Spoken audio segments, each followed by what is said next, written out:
Atëherë, kjo ndodh pikërisht për shkak të gjitha atyre që përmendëm më sipër. Kur jemi të ekspozuar vazhdimisht ndaj diellit,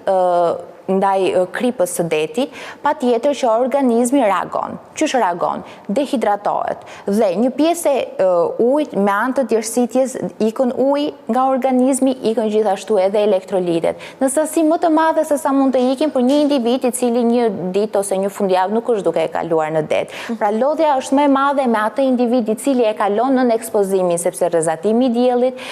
kripa, nxehtësia që mund të vinë nga rëra e të tjerë, këto të gjitha bashkë e bëjnë si të thuash dy fisha të humbjen e ujit dhe të elektroliteve. Në qoftë se një individ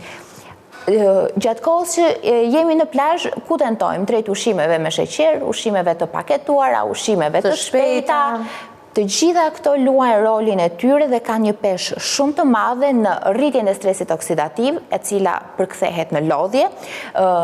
prishjen e mikrobiomës së zorrës, gjithashtu e tham që përkthehet në lodhje, në prishje të humorit, mungesë motivimi, e di jeni një pamje shumë të bukur në det, nuk e motivim të bësh asnjë gjë,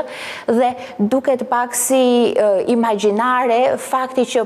si mundet që të ndikojnë në motivimin tim pjesa e ushqimit që unë konsumoj, por unë do t'ju sugjeroja të gjithëve që këtë verë të jenë të motivuar, të ndjekin të gjitha këto këshilla që ne po i themi, të ushqejnë në mënyrën e duhur, patjetër që një akullore apo një ëmbëlsirë i vogël mund të bëhet. Absolutisht, por të kompensohet me pjesën e gjërave të tjera, për shembull me vete mund të merret një sallate freskët nga shtëpia, mund të konsumohet një smoothie, mund të konsumohet një lëng frutash, po jo me sasi të tepruar sheqeri, mund të konsumohen fruta të freskëta dhe në momentin që të gjitha këto mbahen në balancën e tyre,